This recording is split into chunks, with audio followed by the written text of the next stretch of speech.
Hi there guys, I'm Nikhil from Notion Hub, and in this video, I'll be showing you some of the most important tips and tricks for your Realme 10 Pro Plus. By the way, I have also posted a dedicated video for the best feature section where I've talked about some of the interesting features on this phone. So definitely check out that video as well, link will be in the description. With that said, first I'll start off with the navigation gestures.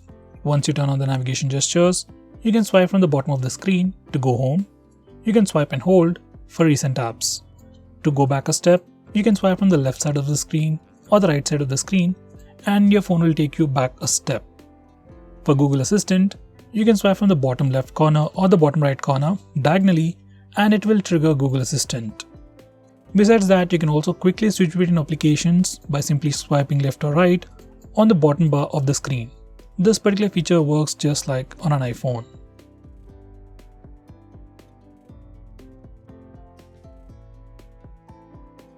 Next, we also have a quick shortcut to instantly switch between the current application and the previous application. If you enable this particular toggle, you can just swipe and hold from either of the sides to quickly switch to the previous application. Next, we have a pretty cool shortcut to start or open split screen mode. This feature is enabled by default. Just make sure this particular toggle is enabled, and if it is enabled, you can just swipe up using 3 fingers to open the current application in a split screen mode. Some of the applications will not support this feature. With that said, most of the applications, especially third-party applications, do support split screen mode.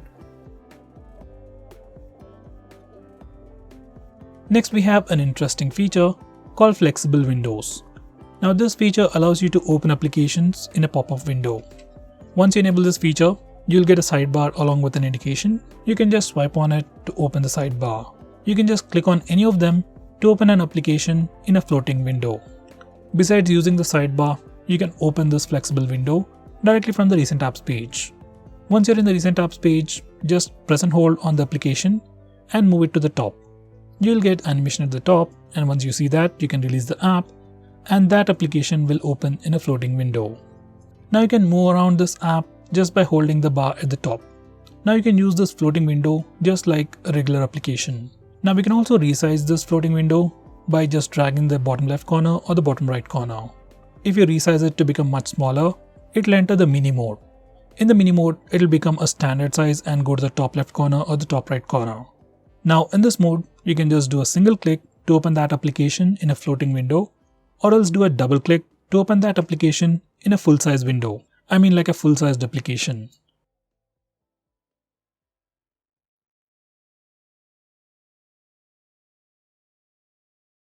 Next, we can also change fonts on this phone. You can choose between some pre-installed ones or just download the ones you like. Now here's a store for that. There are a lot of free fonts and some pretty good looking paid fonts.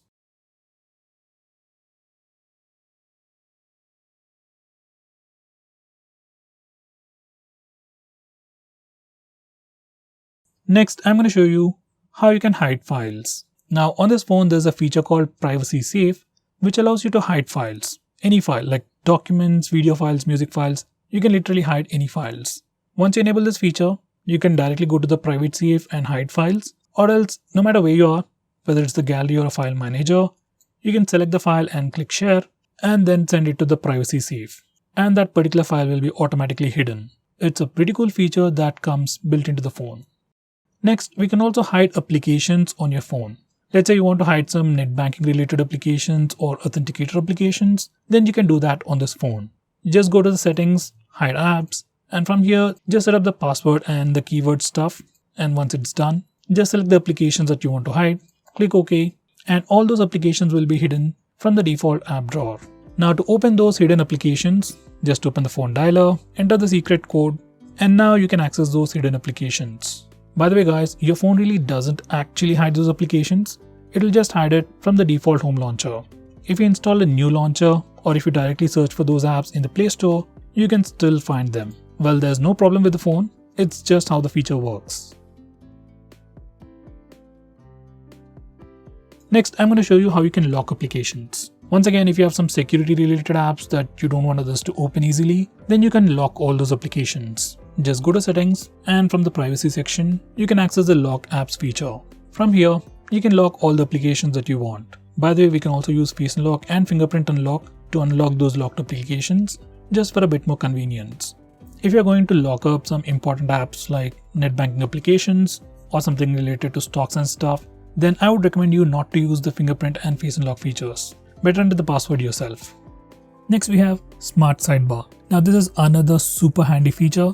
Once you enable it, you can access a sidebar by just swiping from the upper edge. In the sidebar you have some quick shortcuts to some actions and some quick shortcuts to applications. You can just drag any of these applications out to open them in a floating window. You can also drop these applications to the bottom to open applications in split screen mode.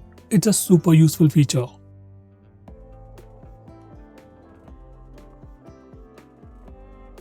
Next we have Super Power Saving Mode. Once you enable this feature, your phone will turn on the dark mode and stop all the applications running in the background, and it'll just give you access to 4 applications. By doing all this, you can increase the standby time of your phone. If you're ever low on battery and you don't want your phone to switch off, you can try this mode.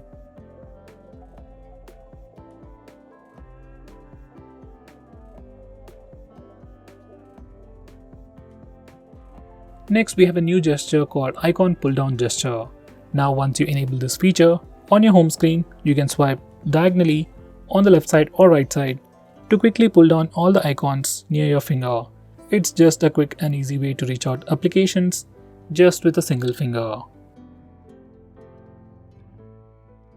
Next we have Swipe Down Gesture on the home screen. By default it is set to search or global search. Once you do a swipe down gesture, you can search for application names or even contacts directly from your home screen. I personally suggest you to change it to notification drawer. Once you do that, you can do a swipe down gesture to pull down the notification bar, which I think is much more helpful. Next, we can also change the display refresh rate of this phone. This phone has a display with 120Hz refresh rate. By default, it is set to auto switch. It can save some battery, but sometimes can give you an inconsistent experience. So I'll suggest you to stick with the highest refresh rate. It affects the battery a little, but gives you a much more consistent experience. Next we got some new live wallpapers. Some are just like videos on loop, some wallpapers react to your touch, and some change depending on the time. For these wallpapers, you can just touch and hold the wallpaper for a quick preview. Right now we can only use the install live wallpapers. In future, we might be able to use a regular video as a live wallpaper. Next we have dark mode. You can enable it from the notification toggles or directly from the display settings. And once you enable the dark mode, all the system UI elements change to dark mode. Even some of the stock applications like phone dialer, messaging application also change to dark mode, and even some Google applications like Play Store or YouTube switch to the dark mode automatically. Dark mode helps your phone look much more cooler, helps you save some battery, and puts less strain on your eyes at night. Next we have Always On Display. Now just like the name suggests, it's a feature that puts a clock on your lock screen all the time. Now here's a quick preview. From settings you can also change the clock styles, and you can also schedule it to automatically turn on and turn off at a specific time to save a little bit of battery.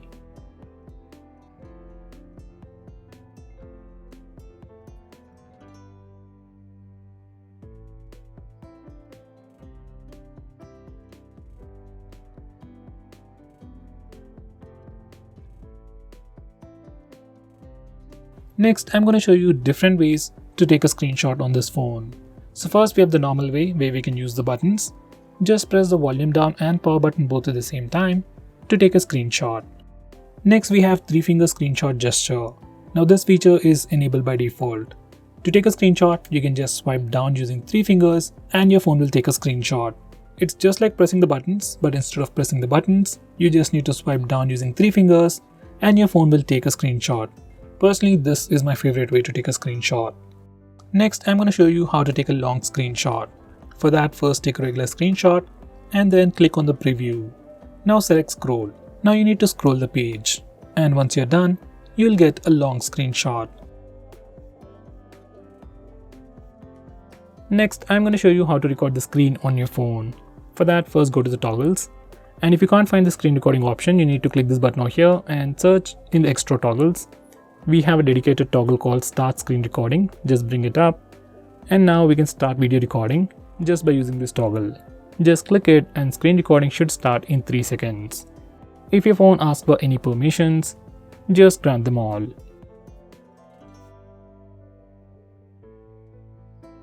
Next, I'm going to show you some camera gestures.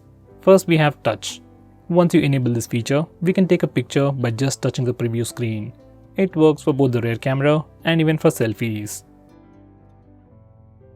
Next, we have the palm gesture, which only works for the front camera, and it's great for taking selfies. Just enable it and then show your palm to the front camera, and your phone will take a picture in just 2 seconds. And here's a quick preview of that once again. Next, I'm going to show you how to trigger Google Assistant with the power button. Just enable this toggle and now press and hold the power button to trigger Google Assistant. If you press and hold the power button longer, we will see the power options.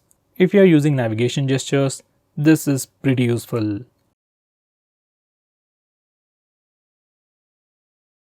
Next, we have some important screen off gestures.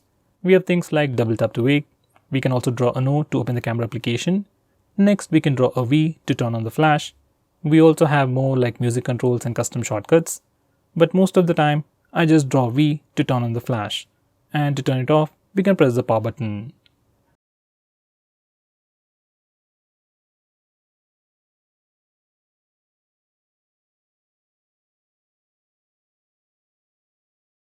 Next, I'm going to show you how you can change your default apps. Whether you want to change your default launcher, default browser or anything, for that we need to first go to settings.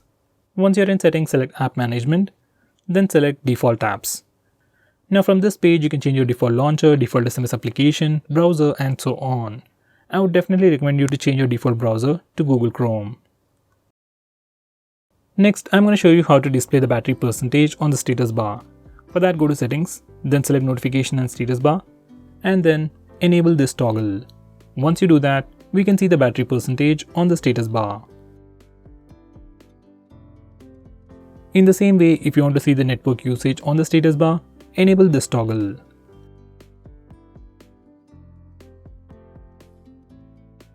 Next, I'm going to show you how to display the RAM information on the recent apps page.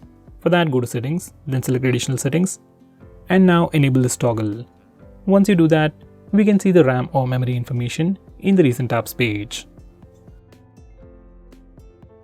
Next, we have voice charging. Now this is a brand new feature which can slow down your battery's aging. Once you enable this feature, your phone will learn your charging habits. So when you charge your phone will normally charge quickly up to 80%, and then it will slow down the charging speed to improve your battery's age. Next, I'm going to show you how to stop applications from automatically restarting in the background. For that, you need to first open Phone Manager. You can find it on the home screen or in your app drawer. Once you open it up, select Privacy Permissions, then select Startup Manager. Now from this page, we can start or stop applications from automatically restarting in the background. Personally, I'll enable this toggle for apps like Truecaller, WhatsApp or Instagram, and disable it for everything else. Next, we have Notification History. Now this is a pretty cool feature that can record all the notifications that you get. So even if you accidentally clear all the notifications from the notification area, you can go to the notification history section to see what all notifications you got and at which particular time. Next, we have this toggle to enable the OTG. Now OTG pen drives are not automatically detected by default. It's a security measure. So if you want to use an OTG pen drive, just come here, enable it, and then you can use an OTG pen drive. Next, we have recently deleted. In your albums application or gallery application, whenever you delete anything, it won't get deleted immediately. All those deleted files will be put in recently deleted folder. You can access it from here. If you want, you can once again delete them. You can also choose to disable this feature from settings. Next, we have app battery management. Now, if you want to completely take control of your phone, stop applications from auto launching or stop applications from running in the background to save data or to save battery, you can do all that from here. So guys, these are the most important tips and tricks for your phone. If I missed out on anything important, do let me know by commenting below this video, and definitely check out my video on best features. Link will be in the description. Now with that said, if you're planning to buy this phone, please use the link in the description. It always helps the channel. If you want us to make any specific video, tweet out to us with the hashtag AskGreedyTech on Twitter and we will try to make it as soon as possible. I'm Nikhil from GreedyTech signing off. Have a nice day.